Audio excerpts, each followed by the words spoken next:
All right, the Sort of Sports Podcast, episode 80, our first episode of the new year. That's not a sort of sporty, so the first episode of 2024. Pretty exciting stuff, and I guess the biggest thing I should start out with is the big news in college football, which is I did go 3 for 3 on my predictions. Michigan defeated Washington in the national championship, and they reached the mountain. Obviously, there's the big questions about Harbaugh and where he's going, and we'll get to that in a moment. But I did want to say, this team, I said it when I did my college football playoff predictions, it just kind of felt like a team of destiny. With all the scandal and everything going on, it just kind of felt like they were going to go out on top for better or for worse. So who knows what goes on with the whole investigation or what happens there. But regardless, they are national champions. The 2023 national champions, but the game takes place in 2024, so it's always weird.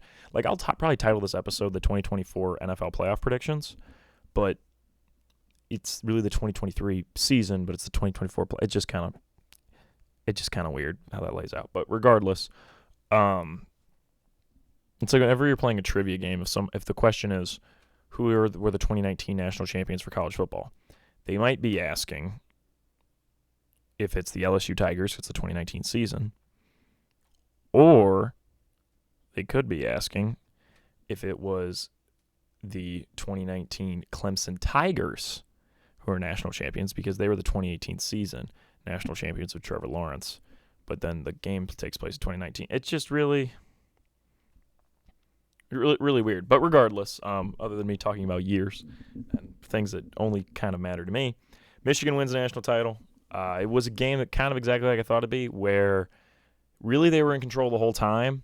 There was never a point where it looked like Washington was going to win, but also it wasn't like a complete blowout until the end. It was like close in the first half, but you knew Michigan really had control. And then around third quarter, it was like, okay, yeah. It's kind of the worst type of game. I mean, a blowout is probably worse. I'm not going to lie. A blowout is probably worse. But it is just kind of weird to watch where it's kind of like one of those basketball games where the score is always like 14 to 15 points. And so it's like, okay, well, the team with the lead is going to win, but the other team sometimes break it down to a 6-point lead. And you're like, oh, the other team might come back. And then the team that was up by 15 scores a couple more. Now they're up by 10. And then the game ends and you're like, okay, well, it wasn't really like a close game, but it also wasn't like a blow. It's just one of those weird. That's kind of how the game was the other day. J.J. McCarthy did not impress, neither did Michael Penix Jr. I still think both these guys will get drafted first round regardless. Which one goes first? Out of the two of them, probably J.J., I'd say. I think Penix is pretty good. J.J. didn't really play the best, though, but he was a national champion, which will give him boosts. I've already laid my prediction that Bo Nix is going to be the quarterback that randomly gets a ton of hype. Maybe it'll end up being J.J. or Penix. Who knows? But there's always that guy who just gets an insane amount of hypes randomly. So, insane. It's really funny. My phone just went off, and it's my mom texting me about, she goes, I'm sure you know this, but still, Harbaugh beating Saban, and then Saban retiring, Vrabel being fired, Pete Carroll stepping down, Bill Belichick. It's just funny that because I'm texting her, I'm going to say I'm literally recording the podcast on this right now. I just thought it was really funny that my mom texted me out of all times in the middle of me recording the podcast where I was going to talk about that. Just funny. But anyways, back to college football. I do think it's kind of poetic that the first ever college football playoff with 4 teams, Ohio State won, and the last ever one, Michigan won. So next year it'll be 12 teams. Hopefully we continue to get competitive games. We've had back-to-back years now where the semifinals were super competitive and the championship was much less exciting. Maybe the 12-team playoff will be similar, where the national championship is still the least exciting game, but maybe it'll be different. I'm really interested to see what happens when we do a 12-team playoff. Do the 1 and 2 continue to kind of usually? I think almost. I don't know off the top of my head. Let me look up CFP results, because if they have it listed, has there ever been one where both of the teams that were represented weren't the 1 or 2 seed? Has there ever been a year where both the number 1 and the number 2 seed didn't make it? That's what I want to know. Okay, so Washington and Michigan, obviously 1 and 2, made it this year. Georgia and Michigan were the 1 and 2 last year. And they played each other. Oh, not Georgia and Michigan. They didn't play each other in the national championship. What am I talking about? Okay, here we go. First ever one. Oregon was in the national championship and lost to Ohio State. Oregon was the 2 seed. Second one, it was a 1-2 matchup, Clemson-Bama. Third one was a 1-2 matchup, Clemson-Bama. Fourth one was Georgia-Bama. They were 3-4. Okay, so that it has happened before, where both teams that weren't 1 or 2 seeds made it. That's interesting. Also, that season, so it's the 2017 season. That's the one where Tua comes in for Alabama and wins them the game to Devontae Smith and everything. What's interesting about that is the only playoff on here where every team that was a playoff team had 1 loss in 2017. Every single one of these teams had 1 loss. That's really interesting. But yeah, that's the only year where both teams in the championship weren't a 1 or 2 seed. I just think it's interesting. So it'll be intriguing to see if it's consistently teams in the top 4 or the top 1-2 that end up making it to the national championship, or if it's more random than we realize. That'll be fairly fun for the future. But congrats to Michigan. I did feel like they were going to win it. As soon as they beat Ohio State, which once that game happened, I was like, okay, I think this looks like a national championship team. That ended up happening, so exciting for them. I do like J.J. McCarthy. I'm interested to see where he goes in the NFL. But we got to talk about Jim Harbaugh first. So if I'm Harbaugh, Ryan Klinger's mind got transported to Jim Harbaugh. I'm going to coach Chargers. I'm like basically 100% sure they'd hire me. I get handed the 6th best quarterback in the NFL. Maybe he's 7th. Maybe Stroud is over him at this point. Stroud's that good. But I would say, for my money, Herbert could be definitely a top 5 guy. Herbert could be an MVP caliber quarterback. He just needs a right coach. If I'm Jim Harbaugh, I know I can excel with him. I have to rework, obviously, a lot of facets of the team. But I get Justin Herbert. Whereas if I go to any other team, whether it's the Patriots, the Falcons, the Raiders, I'm not sure what the Raiders are going to do with their coaching. Maybe even the Seahawks, if they want to hire him. I got to draft a guy, and maybe that's what he wants. Maybe he wants to go to the Falcons and draft J.J. McCarthy. Really, there's like 2 main options when you're Harbaugh. You can either go coach Herbert or go to a team and draft somebody. And if you're drafting somebody, are you just going to go get your boy JJ? Are you and JJ that tight? I mean, you saw them do their little handshake, the 1, 2, 3, literally the least exciting handshake I've ever seen on national television. It was just 3. Like, they were like so excited to do it, him and JJ, after the Rose Bowl game, when they 1, 2, 3, and then they hugged. I was like, okay, guys. When they beat Bama, that's when I knew for sure they won the national title, because I said before that was the real national championship, and I think they thought it too. I feel like everybody on Michigan kind of knew they were going to win the national title after they beat Bama. Anyways, I don't think Harbaugh will return to Michigan. I think it's a perfect way for him to leave. Plus, if he does that, the whole scandal will probably just be brushed underneath the rug, and that'll be nice for him. He'll enjoy that. It'll just kind of be washed away. And you get to end on a win. I mean, he's really reworked the program. He's become the face of the program. I get that. Maybe he wants to make it perennial contenders. But these are his boys. JJ was his guy. Blake Corum's now leaving. Really, Donovan Edwards is one of the only big stars that's going to still be there. And so, obviously their coordinator is now used to being a coach because Harbaugh was out for some games and he was suspended. It's really the perfect way to go. And if I'm him, I would leave. And I would go coach the Chargers. But we'll have to see what Jim Harbaugh wants to do. He's a very unpredictable fellow. Personally, what would be most interesting? I think it'd be incredibly interesting if he went to a team and drafted J.J. McCarthy. That would be absolutely wild to me, and I would love to see it happen. Nick Saban did retire, pretty much the greatest college football coach of all time. I wouldn't really argue that. He's retiring, which is just crazy. Talk about a guy who went to a team and made them perennial contenders. Obviously, Saban did that with Alabama.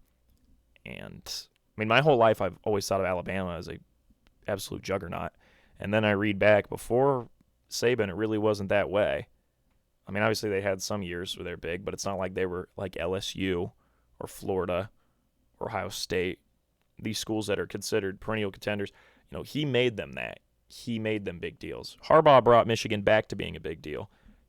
Saban made Alabama a big deal. Now, granted, maybe there's people listening to podcasts that are like, in 1945, Alabama was a very big program for the 1940s. Okay, I didn't know that. My bad. But Saban really made Alabama what it is, and it'll be interesting to see how that continues on without him.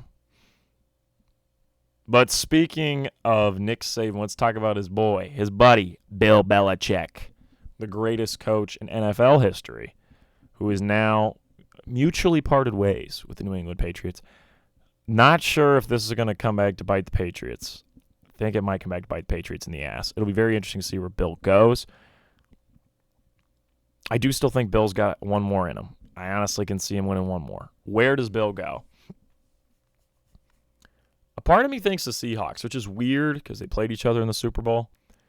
But Pete Carroll stepping down, which I just think is odd. Why would Pete Carroll be stepping down? Pete Carroll's a great coach. I honestly think Pete Carroll's very good. Why would he be stepping down? To me, maybe they want to go get Bill, and Pete's okay with working underneath him. Thing is with Bill Belichick is if you are the team of Bill Belichick, you are now running the Bill Belichick experience. You're going to, any game where you're up in the fourth quarter, don't expect to see any big plays. All your players are going to start talking like robots. Like, you're in for the Bill Belichick experience. That is the only problem. It's the it's the plus and the minus of Bill, is you're going to get all of it. You're getting the whole Bill Belichick experience. So, what team wants to commit to that? I don't think the Panthers are the best spot for that. I honestly, to be honest, I do really think the Panthers are going to are going to sign a coordinator of some sort, like a Ben Johnson or one of the Ravens coordinators, to be our head coach. I think that's what we want. We just want somebody younger for Bryce. Whereas Vrabel, I feel like is a lock to go to the Patriots. Mike Vrabel, I think it's dumb that the Titans fired him. I think he's a really good coach, honestly. Some people from Ohio State, living in the state of Ohio, people are talking about him going back to Ohio State. I don't think he would take a demotion. He's been Coach of the Year winner before, which obviously doesn't mean you're a great coach because, Matt Nagy was Coach of the Year winner, and then he was fired from the Bears a couple of years later. Kevin Stefanski, I don't think, is the best coach, and he has won Coach of the Year, and people are talking about him being a candidate this year. So that doesn't mean everything, but I do think Vrabel is a legit good coach, and I think he would excel with the current Patriots roster. I had a friend of mine point out to me the other day that the Patriots would fit Russell Wilson perfectly if Russell Wilson went there with Vrabel. Vrabel is pretty much anything but a quarterback coach. He's really good with running backs and defense. I'm using large generalizations here, but that is honestly what I think of when I think Vrabel. That's what those best Titans teams were. Tannehill's their starting quarterback, and Tannehill's playing well, but it's not like Tannehill was elite. And I'm saying if Russell Wilson went to the Patriots, signed with them, and Derrick Henry followed his boy Mike Vrabel because he played his last game as a Titan, that would be a really interesting team in the AFC East. And it would be Russell Wilson, when he won the Super Bowl, had a really great running back and a great defense. Maybe Vrabel can do that again. That would be really interesting. Now, granted, if I was a Patriots fan, I'd be like, okay, we have the number 3 pick, and we're signing Russell Wilson. You could maybe get Brock Bowers, and you're running Brock Bowers and Russell Wilson. That's a pretty crazy team. Because to me, I feel like Marvin Harrison Jr. is going to go number 1 overall to the Bears. I feel like that's what just makes the most sense. If I'm the Bears, I don't understand why, if I'm keeping Matt Eberflus and everything, I don't know why I would draft a quarterback. I know a lot of people that are saying they should draft Caleb Williams. I think Caleb Williams is going to end up being a Washington commie. He's just got to get really used to wearing maroon and yellow after going to USC. He's already used to it, is what I should say. If I'm the Bears, I'm taking Marv number 1, pairing him with Fields, using my other pick on something else that I need that I can't really think of off the top of my head because the Bears have a decent amount of needs. That's what I would do if I was the Bears, and keep Fields because I really like Fields. But obviously, we'll see. That'll come out in about 2 to 3 months what they're thinking. But if not, then I guess you're trading Fields to another team. Do you really want to take? If you're really big on Caleb Williams and you trade Fields away, you can probably get another first-round pick. Is Fields worth a first round? I'm not sure. Like, what would the Falcons be willing to trade the opportunity to get, like, Jaden Daniels for Justin Fields? That's, like, the question, right? Because Falcons have the 9 pick. That'd be like Jaden Daniels' range. That'd be interesting to see once the draft comes. But anyways, back to my coaching predictions. I think Vrabel's going to be a New England Patriot. I think it'd be interesting. Maybe Russell Wilson goes there, and then you get Derrick Henry there. That could be a really fun team in the AFC East. And the AFC East is absolutely packed. That's 4 teams that I think all are see themselves as playoff teams, which ones truly are. And then on the other end of things, we have Bill Belichick, who I really don't know where he fits yet. I definitely don't think he's going to go to Atlanta. Doesn't make sense. I'm starting to think Seattle.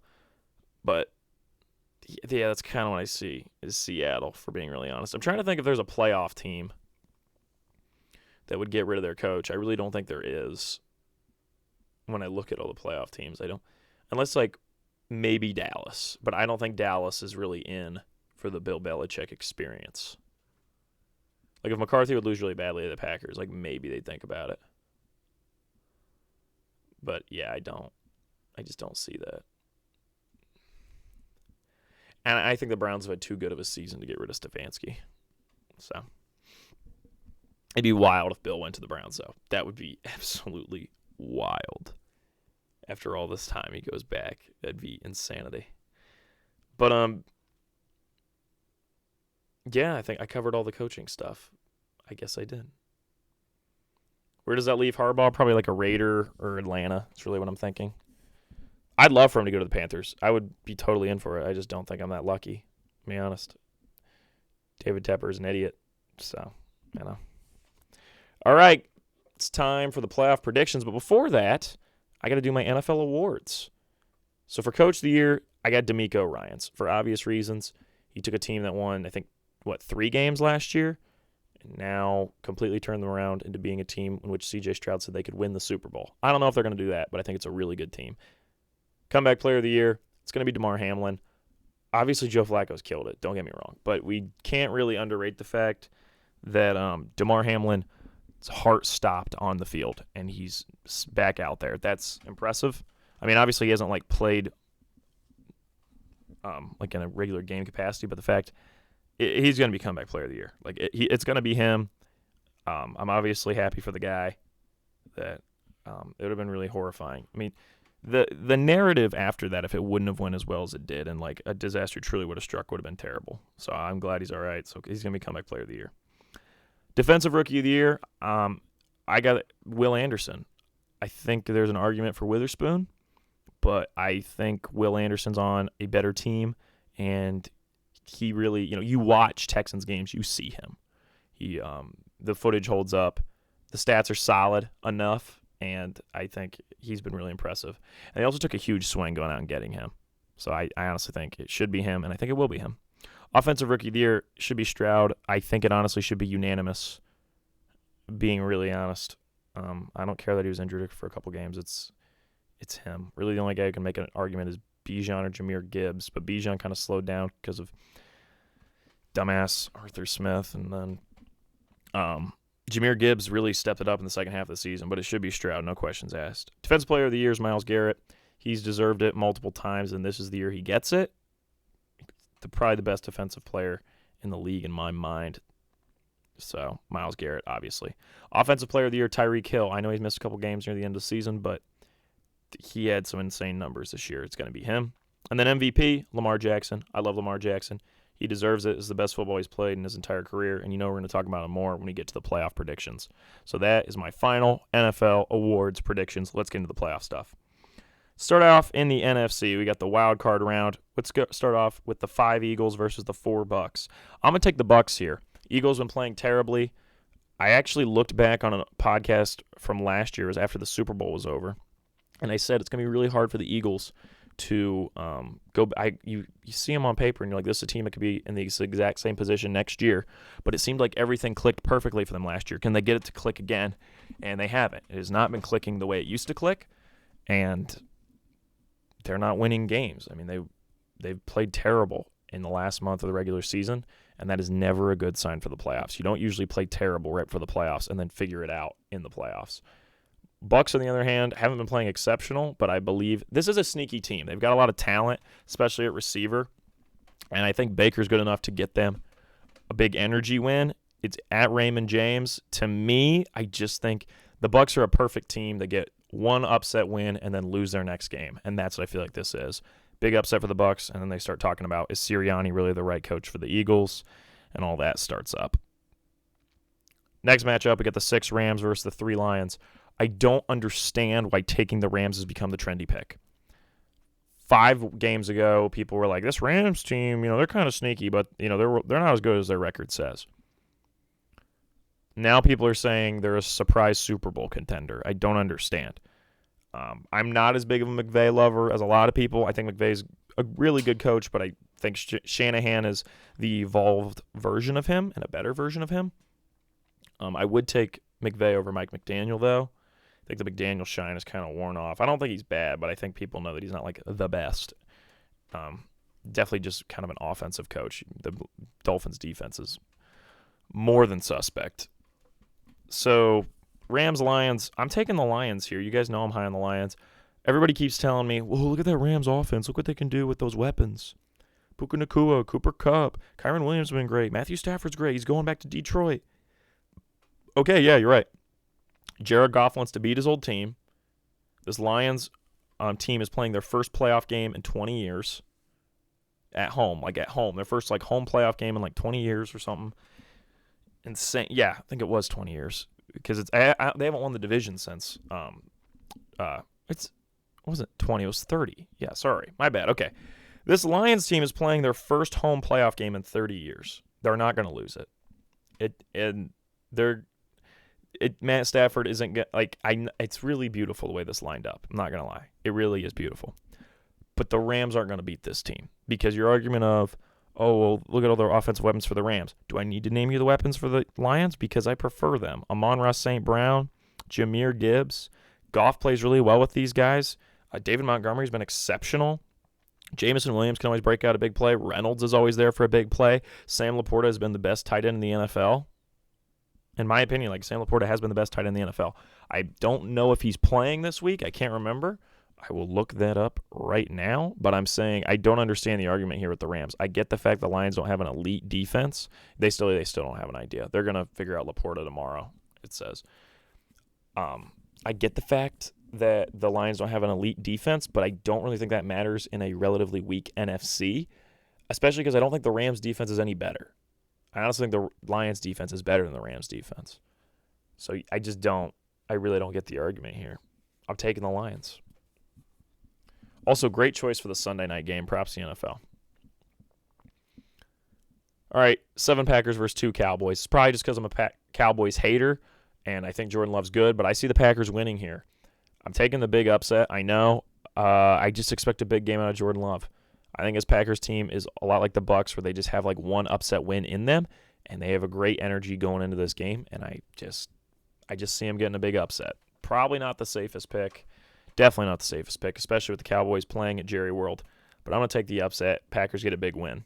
So that moves us to the divisional. We get the 7 Packers versus the 3 Lions. Taking the Lions here.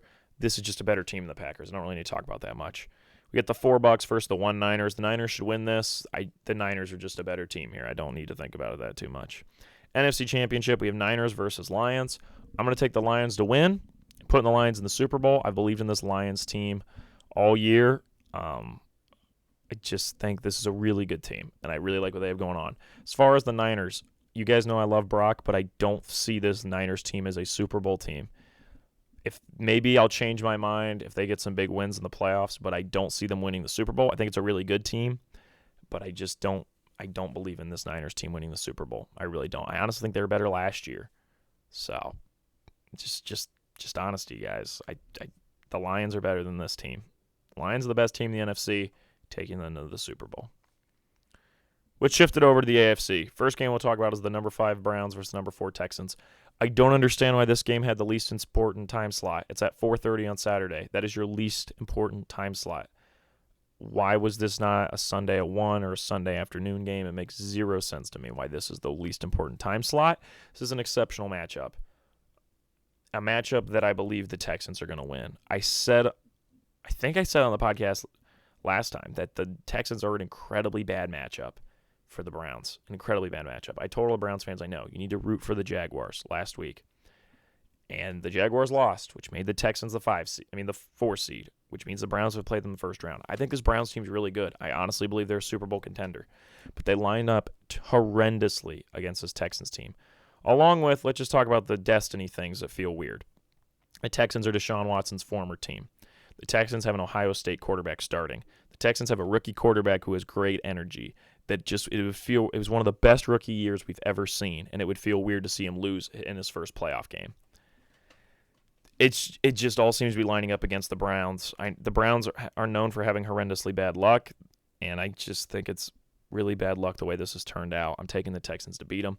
CJ Stroud said, we think we can win the Super Bowl. I'm not even going to lie. He has been so good, I honestly kind of believe him. Am I taking them to be in the Super Bowl? No. If it's a month from now and they are, we're going to all look back at him saying that and be like, wow, he really is that guy.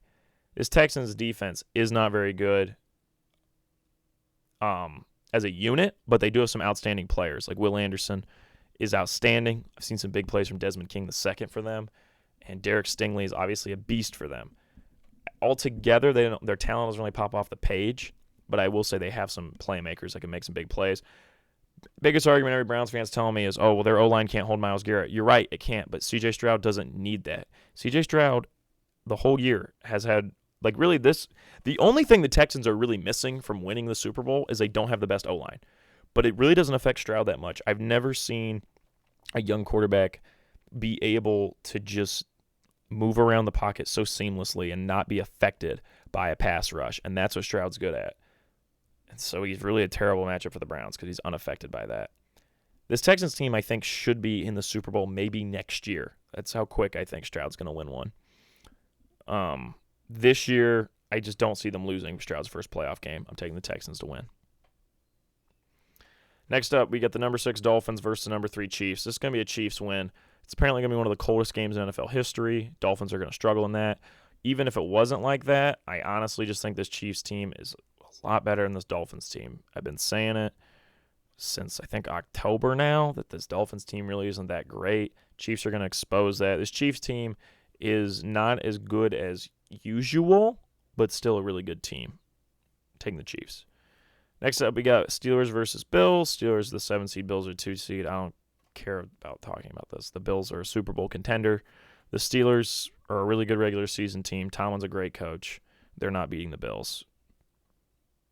Divisional. We got the number 4 Texans versus number 1 Ravens. This is a battle of 2 teams that I think are exceptional. Really exceptional. But I do think this is where I'm going to leave the Texans.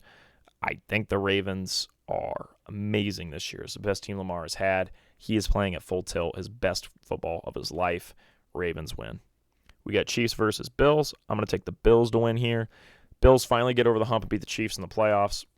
Really the biggest thing in this game is the fact that it's hard to write off the Chiefs. It really is. It always seems like playoff time, they get it right. We can go back and listen to podcasts from years ago where I would be talking about, and at the time a lot of people were talking about how the Chiefs just aren't as good as they used to be, and then at the end of the year, they end up being in the AFC Championship and losing to the Bengals, or end up being in the Super Bowl and beating the Eagles.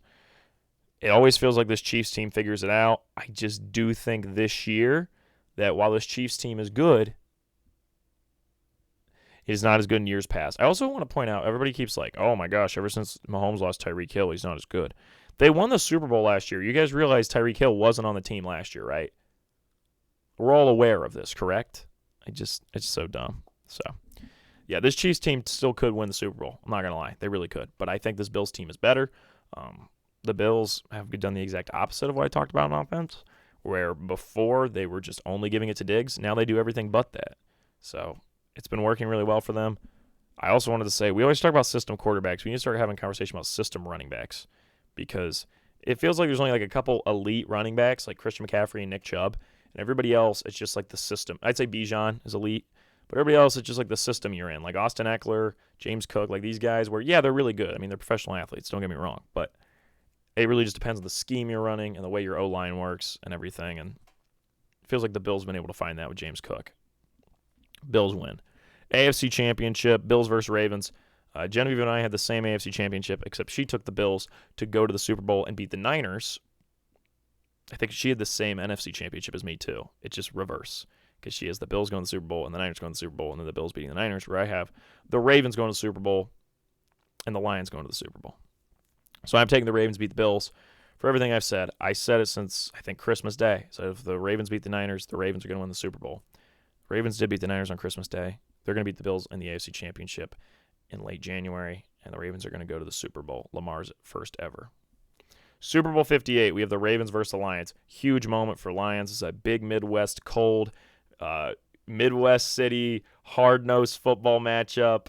We've got the MVP Lamar Jackson against everybody's fan favorite Lions. An excellent matchup in Vegas, Super Bowl 58. And I'm going to take the Ravens to win. It's really interesting. These teams are opposites. You have the Lions where, Goff's good for them. Don't get me wrong.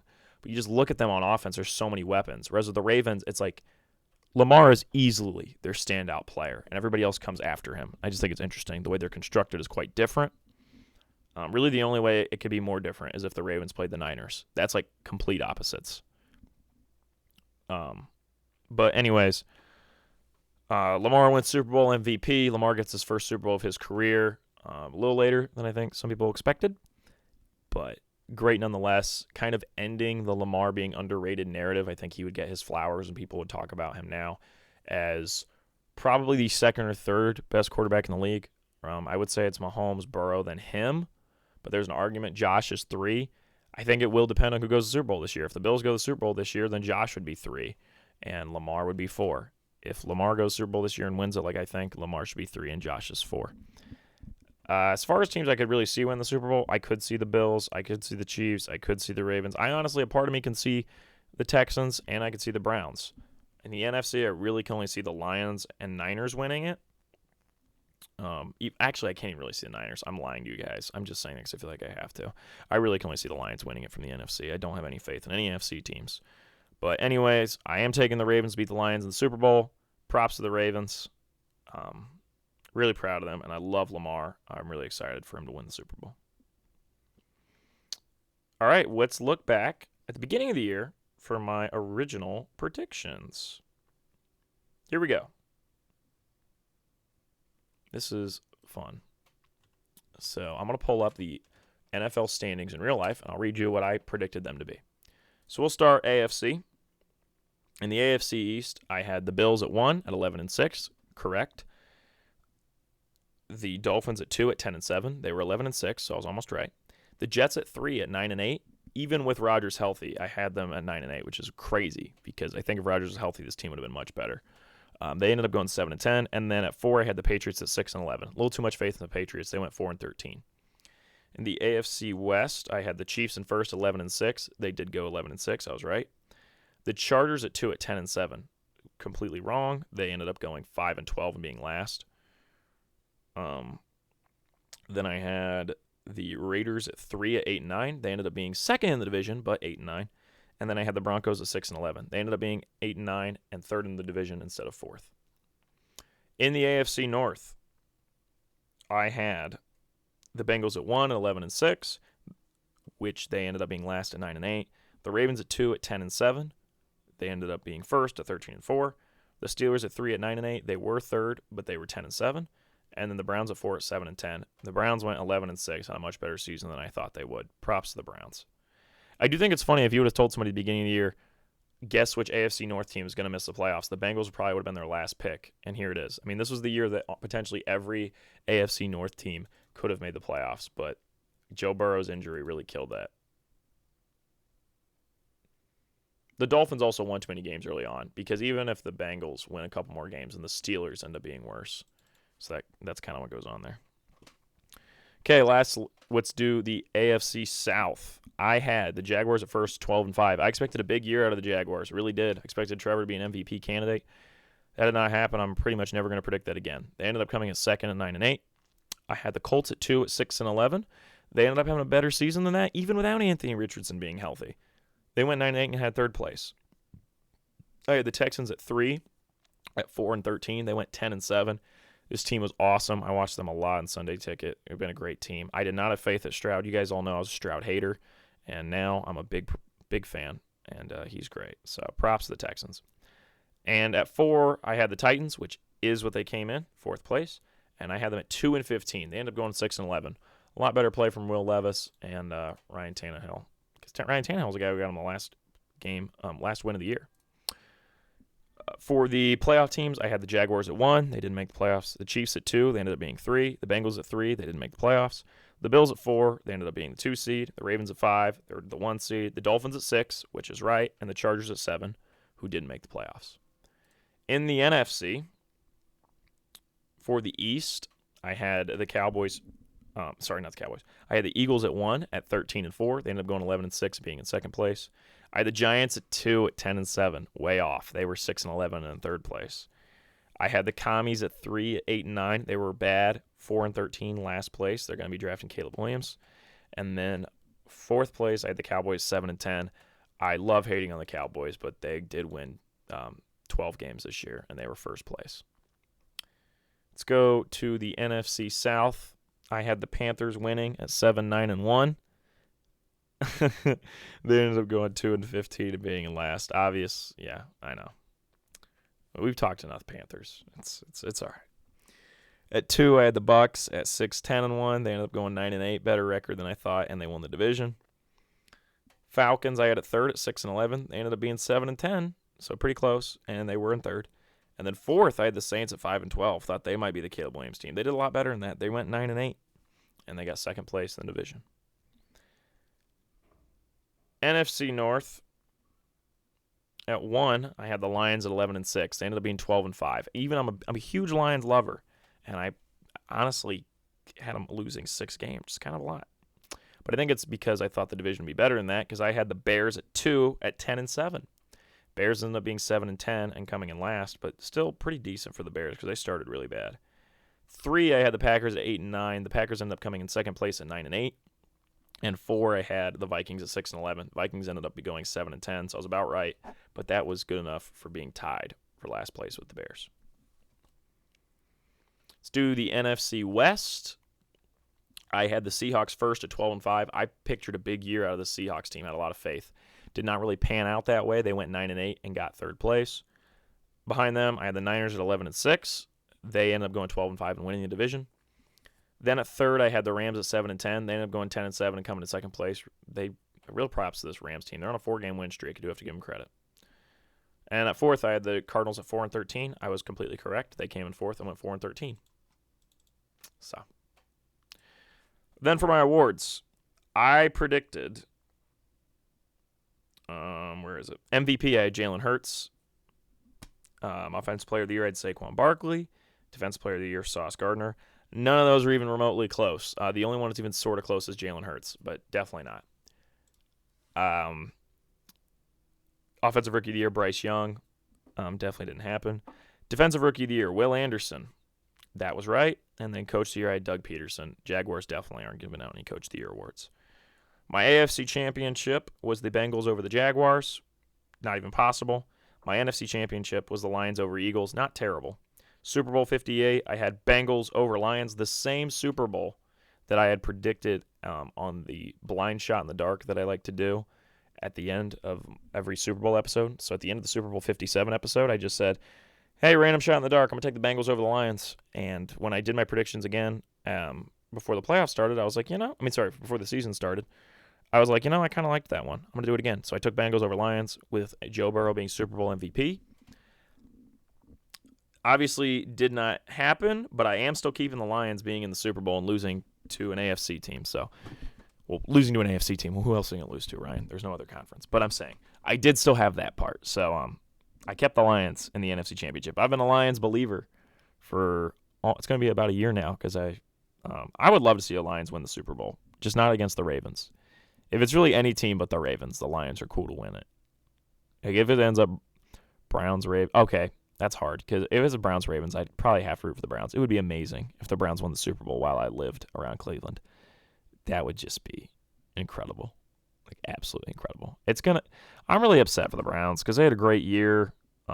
They finally kind of got out of obviously they still have the whole Watson issue, but Flacco really has galvanized his team, and I'm proud of them. But I do just see that Texans upset. I'm sorry. I'm really sorry. I also think it's kind of poetic.